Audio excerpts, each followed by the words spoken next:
Alright, this is an update to the Dandy's World video I made about 8 days ago. I'm making this update because there are a couple new pieces of information. The biggest one is the fact that qwel has finally responded to the allegations this morning. You can finally see her response this morning, the morning of July 15th, 2026. Yeah, thanks for responding over a month after locking the entire server.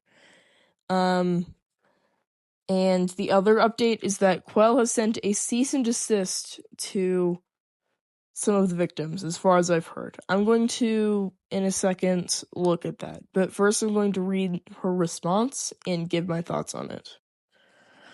Obviously this is not me saying this is all qwel. Hey guys, it's qwel. Let me start by saying thank you for your patience and even the occasional words of support during the last few weeks. It has meant more to me and the team than you can imagine. Until now, I've remained quiet about this situation and the troubling circumstances, and I owe you all an explanation for that silence. This is painful to write, but the community deserves to hear it from me directly in my own words.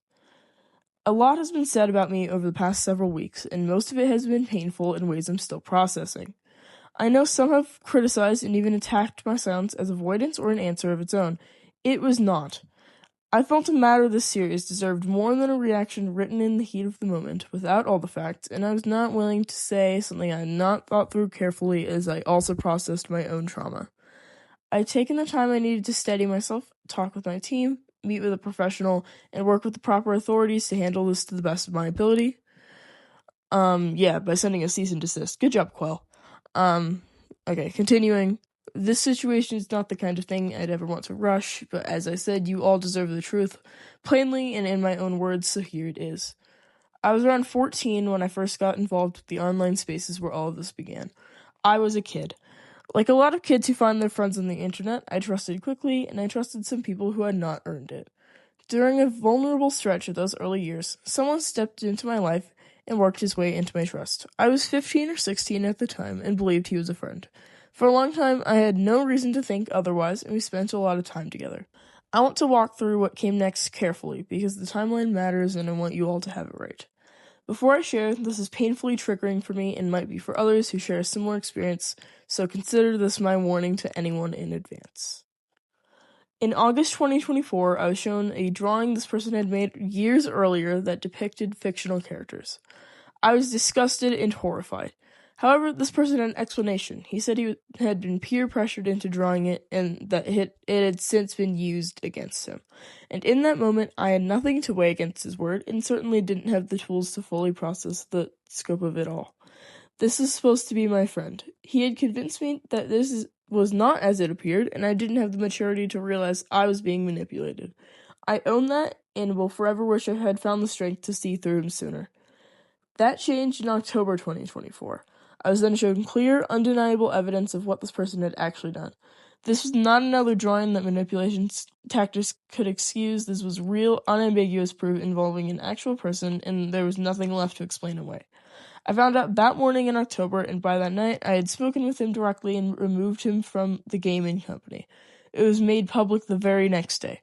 I did not wait, I did not negotiate, and I did not look for a reason to keep him around. The moment I knew, I acted. While the steps taken were definitive and immediate, cutting someone loose is not the same as switching off a light. He had been woven into the work for years, woven himself into my life and community, and removing him did not end overnight, emotionally or physically. There were accounts to secure, assets to transfer, and the moderation tools that kept this community safe needed to be placed back into trusted hands. I kept in contact for that purpose and no other, and the moment the handoff was complete, I cut him off entirely. I understand that the 2 months between those moments have raised questions for some, and I've seen it said that the delay is proof I knew and stayed silent. That is simply not true. The moment I had the full and complete picture of what this person had done, I acted and I did not wait. To suggest anything else is to ignore what actually happened, which is hurtful, irresponsible, and simply not the facts. To anyone in this community who was hurt by this person, or by anybody who used a position of trust and authority to cause harm, I am so deeply sorry. I hear you, I believe you, and your safety matters more to me than my own comfort or reputation. If you are carrying something heavy from any of this, please reach out to an adult, a professional, or someone you and your family trusts. You are not alone, and you did nothing to deserve it. I've struggled to understand my own trauma while revisiting this situation. I know I will forever struggle with what happens what happens then, and the pain I feel as part of this community, but also as a young adult that was manipulated and, at the time, incapable of processing the impact of what was happening to many of us. This community and the world we built together has always been the point of everything I do. Every mechanic, every tune exists because my team and I keep showing up for the people that love this game, and that will never stop. More than 100 people work on the Dandy's World IP, and millions of you play it. I take that responsibility seriously. I always have and always will. Through all of this, the work has not stopped. Over the past couple years, I have built a team of trusted professionals to help build Dandy's World. The team has continued to work hard through the past few weeks, and nothing is more important to all of us than our community and its safety. Because so much of this rests on me, doing right by this situation has taken time I would have otherwise spent on the game itself. Our work has continued all the same, and you will be hearing from the studio soon. I pray that you understand the stories you may hear or may have been reading on social media are not always reliable and may even be outright false. My team and I will continue working through the proper legal and law enforcement channels so that more of the truth can come out publicly and hopefully bring closure to everyone impacted. We are fighting for the true version of events to be shared with the help of proper professionals. As the creator of this community, I must own all of this and say I am sorry if I've disappointed anyone along the way. While I will own my shortcomings as a young creator and leader, I know that we now have the right leaders in the right places for the Dandy's World team. I'm going to keep building this gaming community so it's worthy of the people in it. Thank you to everyone who has stood by me. I don't take it for granted, and I won't let you down. Like I've said before, I am not perfect, but I try my best to learn from each misstep and give everything I have to you all. So, first of all, I think one of the most, things that stand out the most, is the fact that she just didn't talk about the 2021 thing.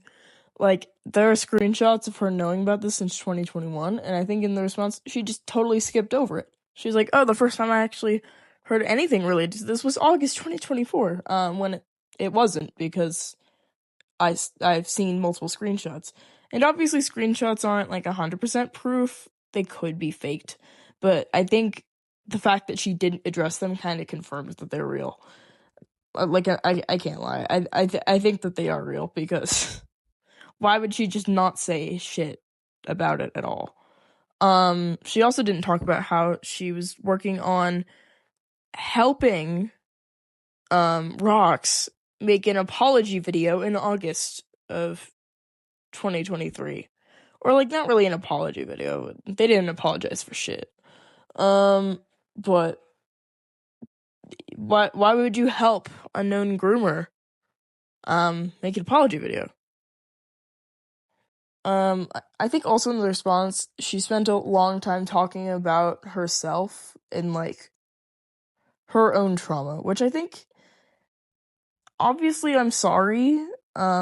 I just don't know if it was too good in a response like this to spend so much time talking about your own trauma in the situation. It feels kind of guilt trippy. I don't like it. Also, she talked about meeting with a professional, but that kind of just involved sending a cease and desist to one of the victims of the situation. I feel like I wish she would have gone into the details of meeting with a professional there, because she sent a cease and desist to Joji about breaching an NDA, but it kind of doesn't seem like Joji actually breached the NDA.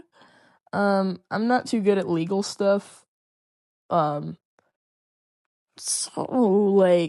I don't know. So, I don't know too much about this. If anybody knows more about NDAs and such, please let me know if you actually think that Joji breached the NDA, because I do not think so. But, I'm not an expert. While I do believe qwel was manipulated to an extent, and obviously that's the argument she's gone with, I'm having a little bit of trouble believing that this went on for 3 years, especially just because she didn't actually talk about that at all. Like, I feel like if you're gonna talk about being manipulated and such, and that's why you didn't fire him sooner, you should have talked about how you had been manipulated for 3 years rather than, like, 2 months. Because those are wildly different amounts of time. She also didn't talk about how she was, like, really normal and friendly for Rox a little bit after he was fired. And it wasn't just to get the files or, like, wrap everything up, kinda, as she said. It was comforting him.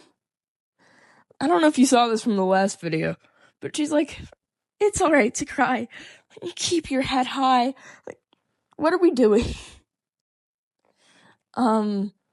Also, on a final note, I didn't talk about Joji's doc that much in the last video, and I want to touch on some details of it. Joji has said that qwel continued to pressure it to work even when it had, like, gone to the hospital due to stress and was suffering from cancer at the time. And qwel was still, like, making them work during that period of time instead of encouraging them to take a break. Anyways, I do not think that this response is going to save the game, and I do not think that it's going to be enough for many, many people. If you had just addressed a little bit more and, not sent a cease and desist, I think that a lot of people would have honestly forgiven her. But the fact that she just left out details and sent a cease and desist to one of the victims, I think says more than her response does. Anyways, that's it. See you guys.